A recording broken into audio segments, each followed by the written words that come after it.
오늘 본문의 말씀은 다윗이 도피 생활 중에 나발이라고 하는 자와의 사이에서 있었던 그런 내용을 기록하고 있습니다.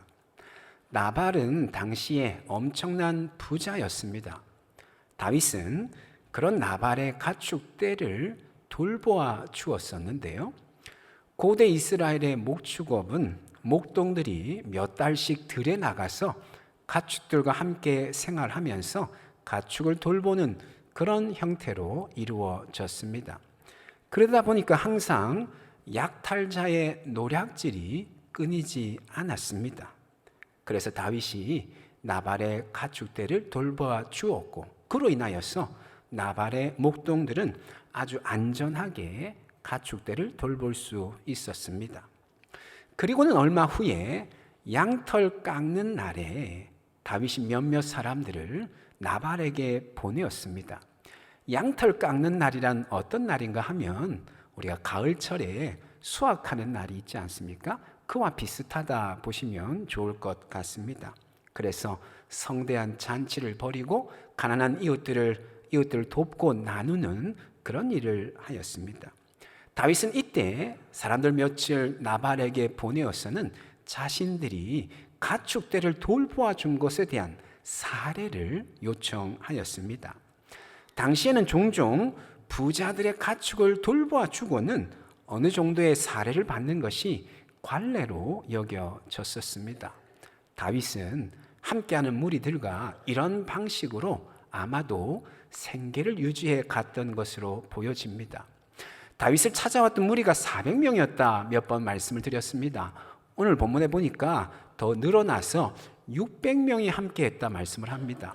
적지 않은 인원들인 것이지요. 이들이 먹고 사는 문제가 결코 간단하지 않았는데 바로 이런 방식으로 사설 용역 일을 통해서 사례를 받아서 생계를 유지해 갔던 것으로 보여지는 것이지요. 그런데 나발의 반응이 전혀 예상 밖이었습니다. 나발이 찾아온 사람들에게 뭐라고 이야기를 하냐면, 다윗이 누구이며 이새의 아들이 누구냐, 어디에서 한 번도 듣지 못한 자에게 자신의 음식 고기를 나눠줄 수 없다, 이런 이야기를 하는 것이죠. 다윗을 완전히 무시하면서 다윗의 요청을 묵살해 버리는 것입니다. 이에 다윗은 격분하여서는 무장을 하고 나발을 치러 올라갑니다. 600명 중에 400명의 무리를 데리고는 자신도 직접 칼을 가지고 나발을 치러 올라가는 것이지요. 아마도 다윗이 상당히 화가 나 있었다라고 하는 것을 우리가 짐작을 해볼 수가 있습니다. 이제 나발의 집안은 완전히 멸문지화될 수 있는 그런 위기 상황에 놓이게 된 것이지요. 그런데 나발의 아내 아비가일이 이런 사실을 알고는 다윗의 마음을 돌리기 위해서 발빠르게 움직였습니다. 음식과 선물을 잔뜩 준비해서는 다윗이 오는 길목에 먼저 나가서 다윗을 영접했던 것이죠. 그리고는 다윗 앞에 엎드려서는 아주 공손하면서도 지혜로운 말로 다윗에게 너그러운 아량을 구하였던 것입니다. 다윗은 아비가일의 지혜로운 말과 행동으로 인하여서 마음을 돌이키게 되었습니다. 아비가일의 지혜를 칭찬하면서 발길을 다시금 돌리게 된 것이다 라고 하는 것이지요. 나중에 나발은 어떻게 되는가 하면 하나님의 치심으로 말미암아 하나님이 나발을 치심으로 나발이 죽게 됩니다.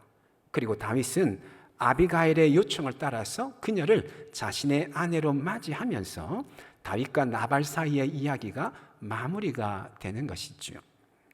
여기서 우리는 아비가일이 다윗에게 했던 지혜로운 그 말들에 대해서 우리가 좀 살펴보기를 원하는데요. 오늘 우리가 읽으셨던 이 본문 안에 아비가일의 말들이 나옵니다. 아비가일의 말을 요약하면 크게 세 가지 정도 요약해 볼 수가 있는데, 첫 번째는 뭐냐 하면 하나님께서 다윗의 가문과 후손들을 아주 든든하게 세우실 것이다 라고 하는 그런 말입니다. 본문 28절에 이렇게 말씀을 하지요. 주의 여종의 허물을 용서하여 주옵소서. 이때 이 주는 누구를 가리키는가 하면 다윗을 가리키는 겁니다. 아비가일이 다윗 앞에 엎드려서는 다윗을 향하여서 주인님 이렇게 부르고 있는 것이지요. 여호와께서 반드시 내 주를 위하여 든든한 집을 세우시리니 이런 말을 합니다. 하나님께서 다윗의 가문과 다윗의 후손들을 견고하게 세우실 것이다 이런 말을 하는 것이죠. 두 번째는 어떤 말을 하는가 하면 하나님께서 다윗의 생명을 보존하실 것입니다 이런 이야기를 합니다. 29절 말씀에 이렇게 이야기를 하죠. 사람이 일어나 내 주를 쫓아, 여기에 이 주도 다윗을 가리키겠죠. 내 주의 생명을 찾을지라도, 원수들이 다윗의 생명을 앗아가고자 찾을지라도 내 주의 생명은 내 주의 하나님 여호와와 함께 생명싸개 속에 쌓였을 것이요 이렇게 말씀을 합니다.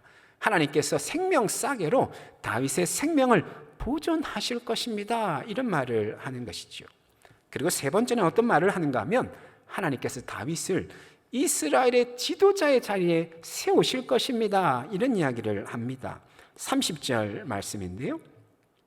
여호와께서 내 주에 대하여 하신 말씀대로 모든 선을 내 주에게 행하사 내 주를 다윗을 이스라엘의 지도자로 세우실 때에 하나님께서 다윗을 이스라엘의 왕으로 세우실 것입니다 이런 이야기를 하는 것이죠. 후손의 번성에 대한 말, 생명 보존에 대한 말, 왕위 즉위에 대한 말들을 아비가일이 다윗에게 하였는데 흥미로운 점이 한 가지 있습니다. 그것은 뭐냐면요, 오늘 본문에 등장하는 이 아비가일의 말은 이후에 나중에 하나님께서 다윗과 언약을 맺는데 이 언약을 지난주에 다윗 언약이다 말씀을 드렸습니다. 아비가일의 말은 다윗 언약과 아주 유사하다라고 하는 점이 아주 흥미로운 것이죠. 다윗 언약은 사무엘하 7장에 나옵니다. 거기에 보면 거기에서도 다윗의 후손에 대한 약속의 말씀을 하나님께서 하십니다. 사무엘하 7장 11절 끝부분부터 보시면 이렇게 말씀을 합니다. 여호와가 너를 위하여 다윗을 위하여 집을 짓고 12절에 내 수완이 차서 내 조상들과 함께 누울 때에 내가 내 몸에서 날 내 씨를 내 뒤에 세워 그의 나라를 견고하게 하리라. 하나님께서 다윗의 가문과 다윗의 후손들을 견고하게 세우실 것이다 그런 약속을 하시는 것이죠. 두 번째 약속은 이런 약속입니다. 생명 보존, 다윗의 생명을 보존하시겠다 그런 약속을 하십니다. 9절 말씀인데요. 사무엘하 7장 9절 말씀인데요. 네가 가는 모든 곳에 내가 너와 함께 있어. 다윗이 어디를 가든지 하나님께서 다윗과 함께 하시겠다는 것이죠.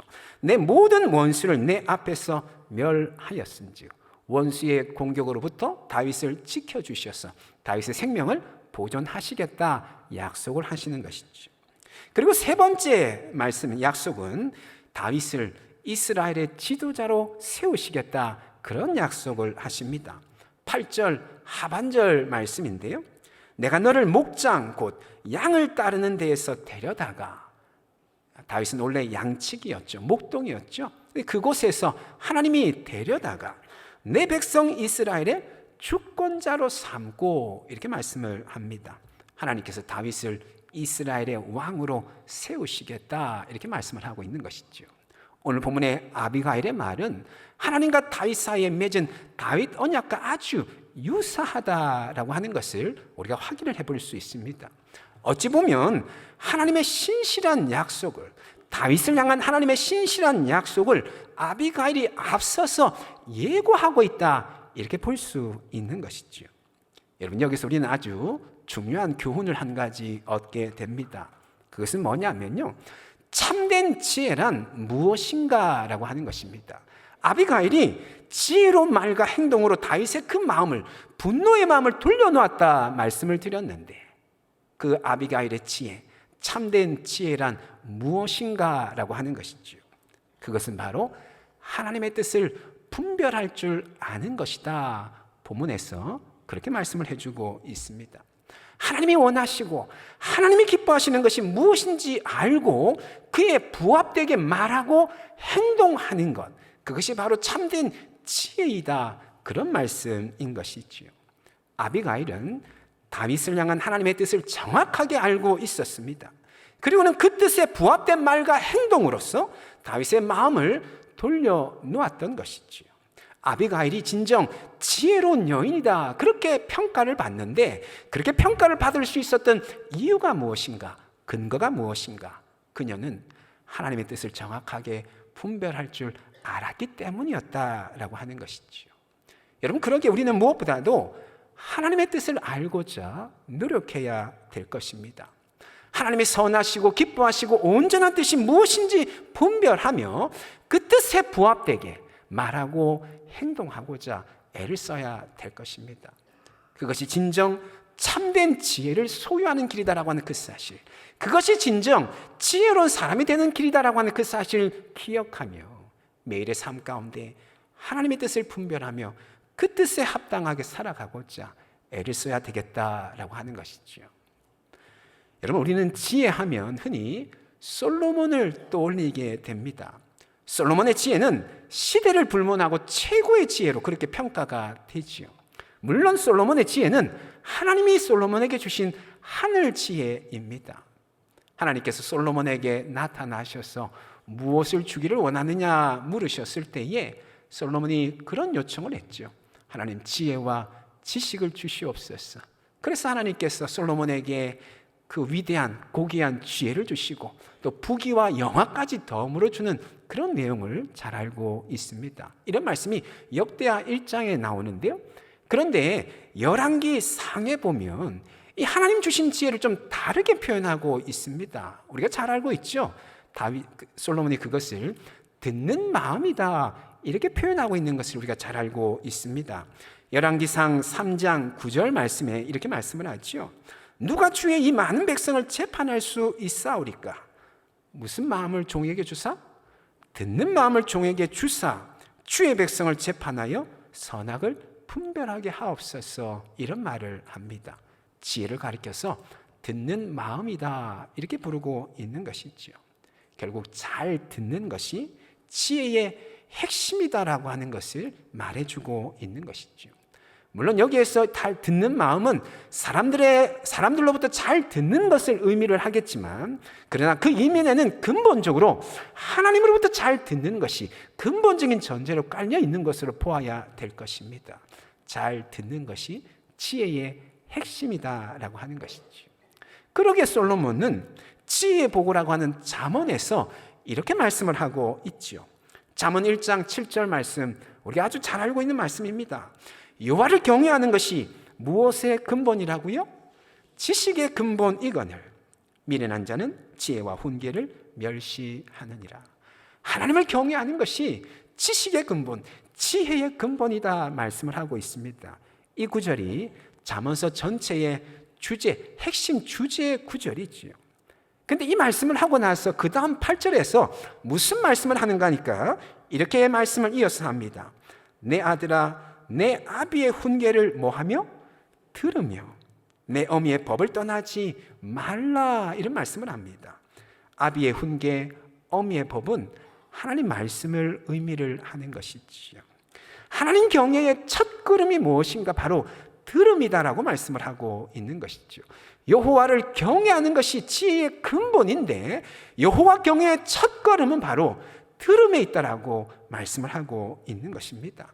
잘 듣는 것이, 무엇보다도 하나님으로부터 잘 듣는 것이 지혜의 시작이고 근본이 된다라고 말씀을 하고 있는 것입니다.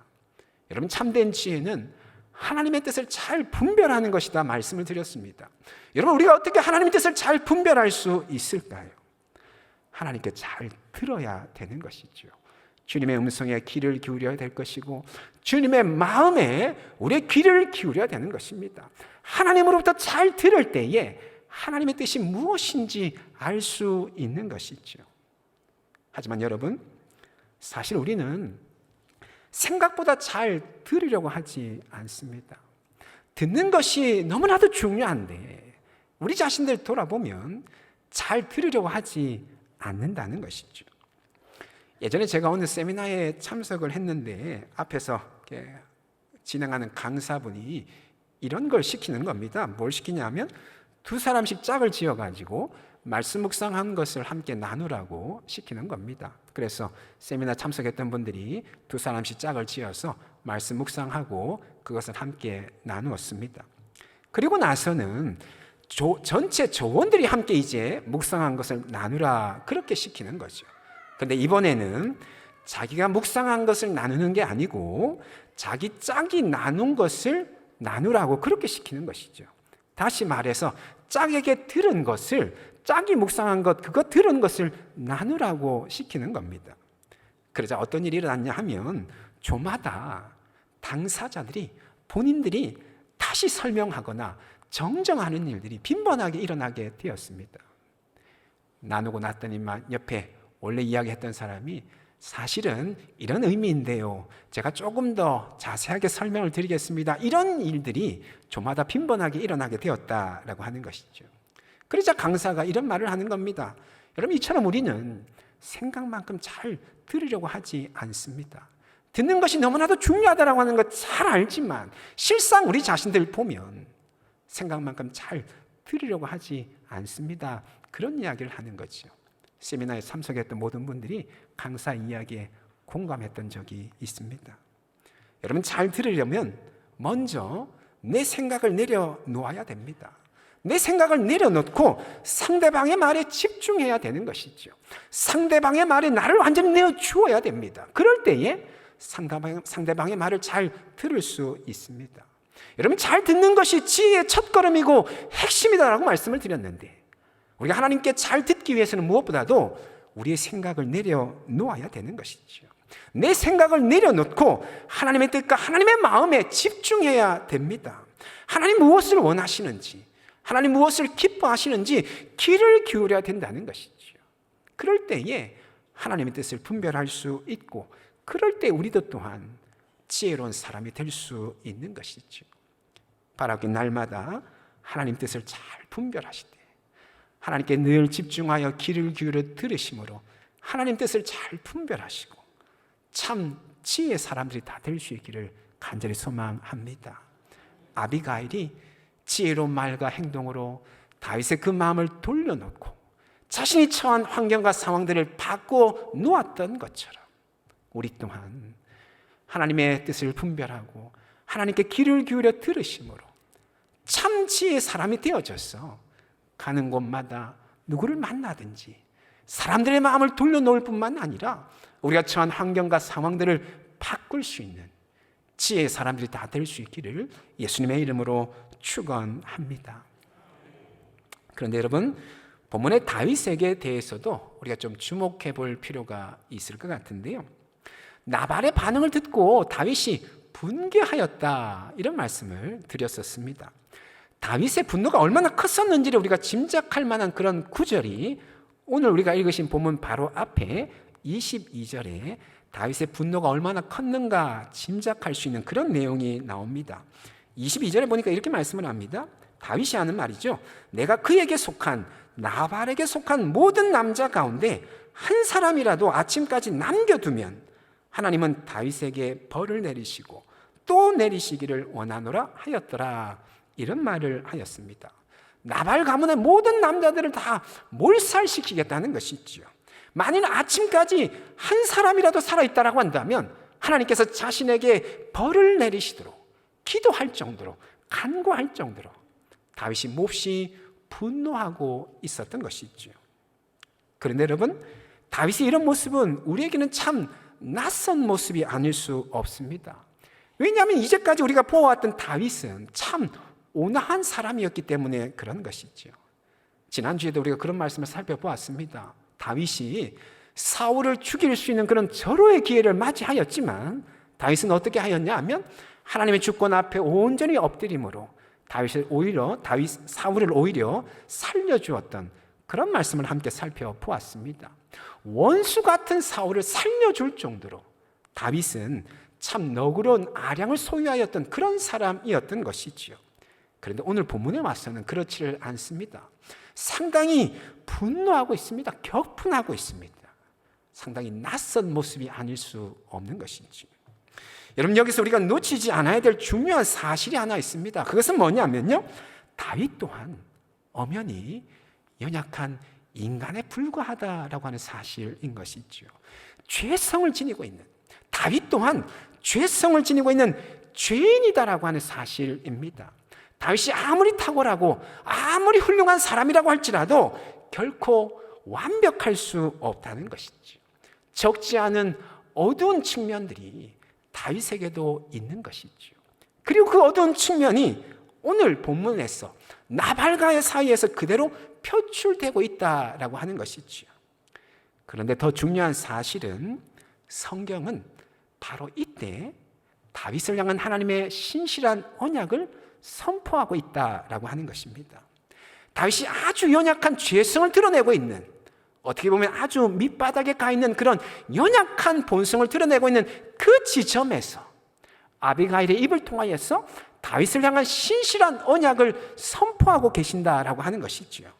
자손의 번성에 대한 약속, 생명 보존에 대한 약속, 왕의 즉위에 대한 약속을 언제 말씀하고 있는 거 하니까 다윗이 잘 나갈 때, 신앙적으로 아주 고매되어 있을 때, 그때가 아니고 연약한 죄성을 드러내는 그 지점에서 하나님의 신실한 언약을 선포하고 있다는 것이죠. 여러분, 이것이 말해주는 것이 무엇일까요?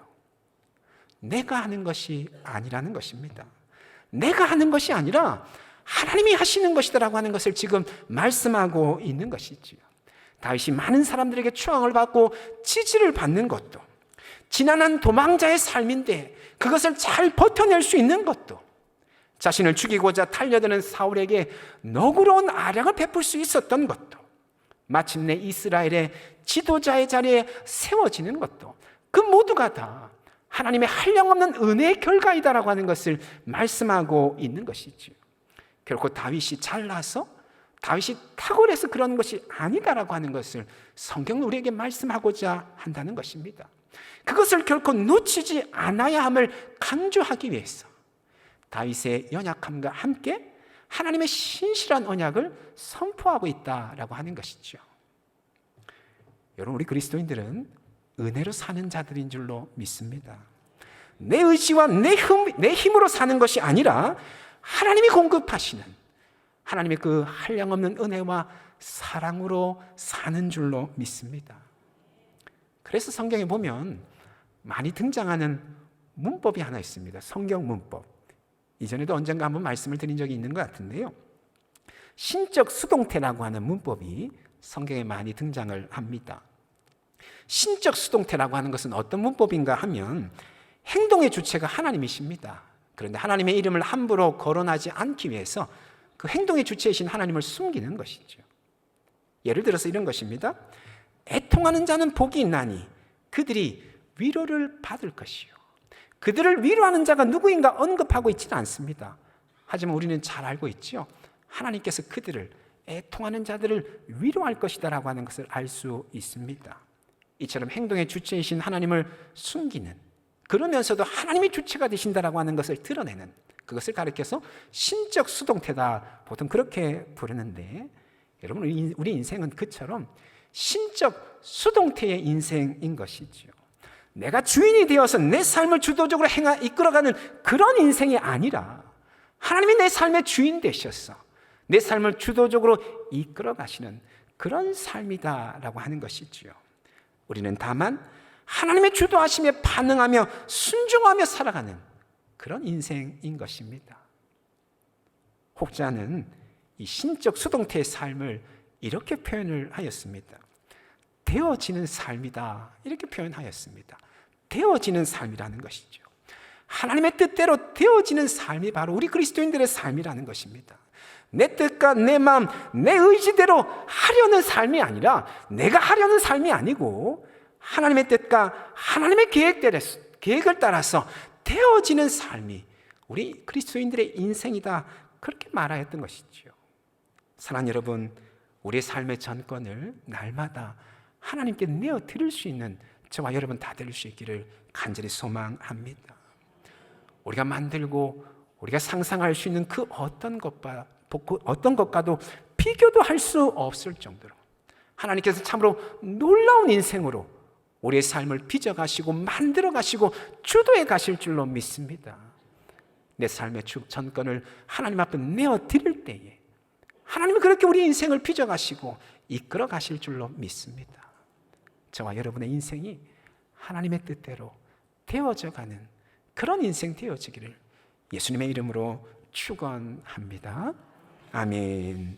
기도하겠습니다.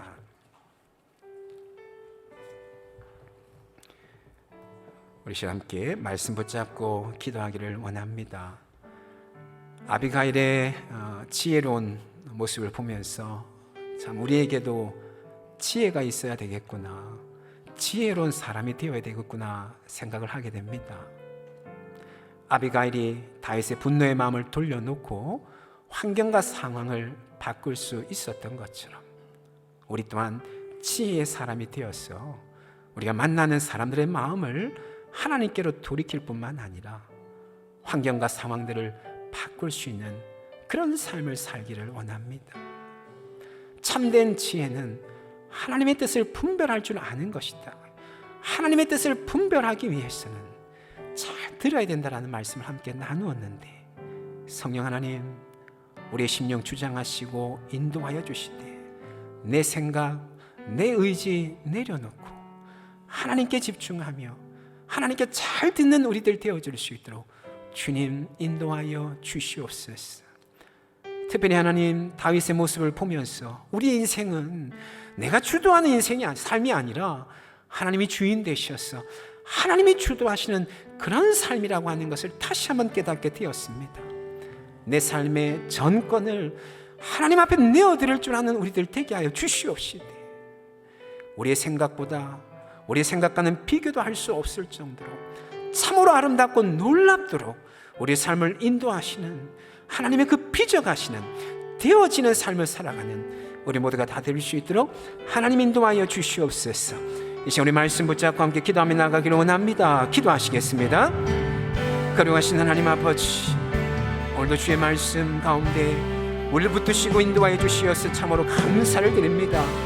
아비가일의 지혜로운 모습을 보면서 주님, 우리 또한 지혜가 있어야 되겠다라고 하는 그 생각을 하게 됩니다. 하나님 뜻을 잘 분별할 때에, 무엇보다 하나님께 집중하며 하나님으로부터 잘 들을 때에 주님 비로소 우리에게도 지혜가 주어지게 된다고 하는 그 사실을 기억하게 하여 주시옵시되, 날마다 듣는 마음, 듣는 귀를 허락하여 주시고 듣는 삶을 살아갈 수 있도록 하나님 인도하여 주시옵기를 주여 간절히 기도합니다. 하나님, 다윗을 보면서 우리 인생은 내가 주도하는 삶이 아니라 하나님이 주인 되셔서 하나님이 주도하는 삶이라고 하는 주님 다시 한번 깨닫게 됩니다. 우리의 삶의 전권을 하나님 앞에 내어드리게 하여 주시옵시고 하나님이 빚으시고 만들어 가시는 하나님의 뜻대로 되어지는 그런 삶 되어질 수 있도록 주님 우리를 인도하여 주시고 붙들어 주시옵소서. 오 주님, 함께해 주시옵소서. 주님 역사해 주시옵소서. 하나님 인도하여 주시옵소서. 주님 역사하여 주시옵소서. 오 주님 다스려 주시옵소서.